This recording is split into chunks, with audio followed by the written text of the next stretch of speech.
3. Hey everybody, my name is Mr. Rich. Today we're going to be covering commercial applications. We are Unit 1, Day 2. This is my contact info here.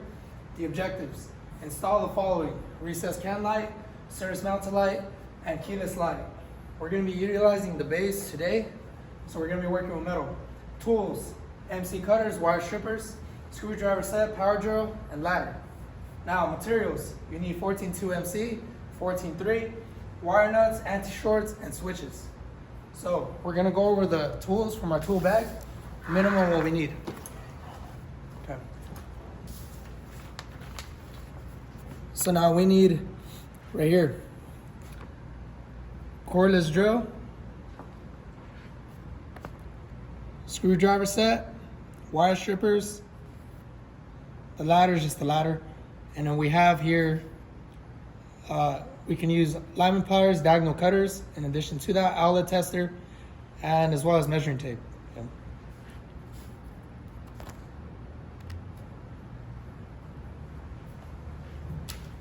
Now this is our tool bag. So we have here measuring tape, wire strippers, our screwdriver set, Phillips flathead, lineman pliers, torpedo level, outlet tester, and this comes in handy, utility knife. Okay. In addition to that, we have our diagonal cutters, Robertsons, and then nose pliers here. So what we're gonna do right now is we're gonna head to the bay and we're gonna see how everything's all wired up. Okay.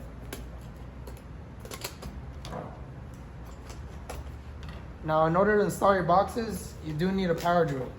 Okay. So what we have here is an impact, but both will work. Okay. Phillips bit, 12-volt battery. You have your impact here. All right, so we're gonna head over to the base and we're gonna see how we wired up our circuits. So it's important to know, since we're working with commercial, we use MC and EMT. At no point will we use Romex, because Romex is not suited for damper way locations. Okay. In addition to that, there's a higher risk of damaging non-metal. We have to use MC connectors and anti-shorts. That's very crucial. So we have to use their designated connectors.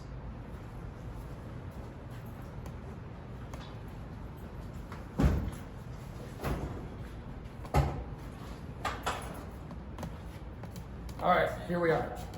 So to kind of add to this, we have some outlets down here. So we went ahead and we installed some duplex receptacles. Okay. These ones in particular are rated for 15 amps. Okay. GFCIs now, newer homes require 20 amps. For damper way locations, use GFCI breakers, and for dry locations like a bedroom, we use arc fault. So now here we have our disconnect and we have our breakers, and these breakers are supplying these circuits. So now we're gonna energize the panel. We're gonna energize the breakers. So now we see in the on position, we have these set of lights and that can light that's being controlled by these single pole switches. In addition to that, this breaker supplies voltage power to those outlets right over here. So we're gonna test to see how our outlets are operating. So these two bottom right lights means it's correct configuration. So top of the outlet's working. Check the bottom, both are working. Now here, correct and correct. So notice how we're consistent. Okay. So 12-inch straps from the box, very important. So whenever you have MC running out from your device boxes, you have to have that first 12-inch strap. In addition to that, your switches are both same height. Okay, whether it's 48 inches to center or top of the box. You have to be consistent.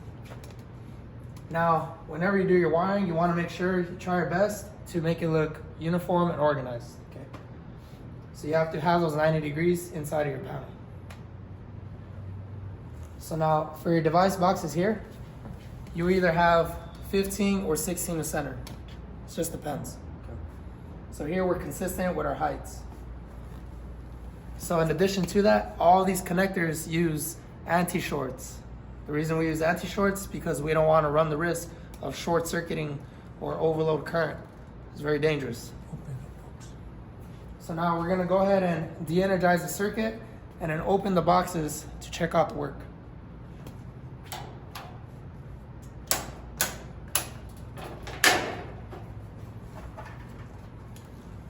We'll start with our receptacles.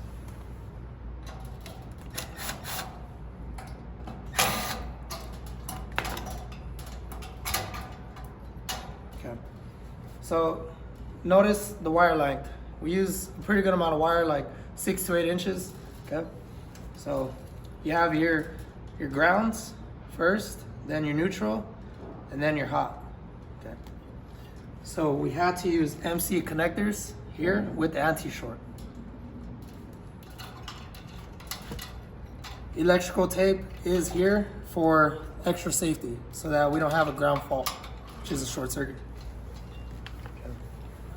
Now we'll go ahead and take apart this outlet right over here.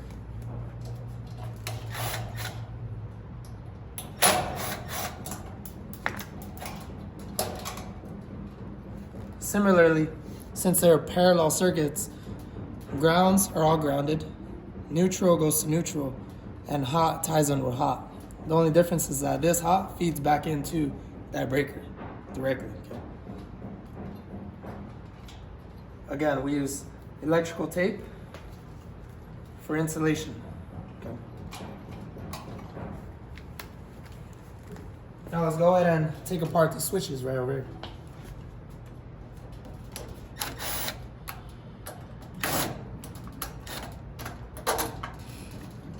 All right.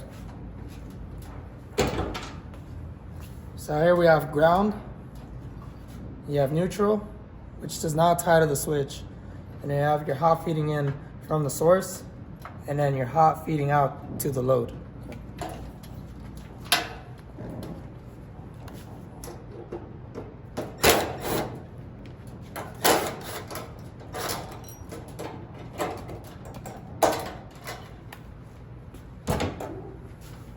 Similarly here, you have grounds, and your neutrals are tied together, and then you have your hots. The hot feeding in from the source on the bottom, and then the top of that terminal feeds into the load.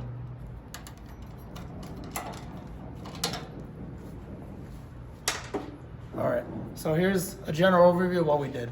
Okay. So we have 2 switches controlling these lights.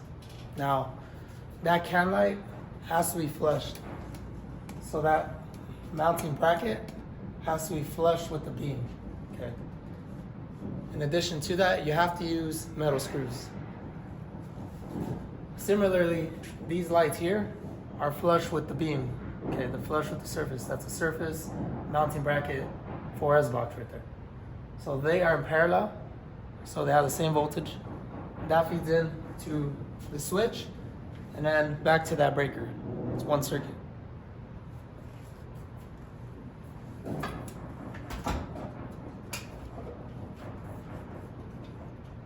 All right, everybody.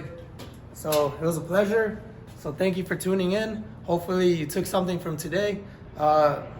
Take the creativity, apply it to your lab and your experience, and I'll see you next time.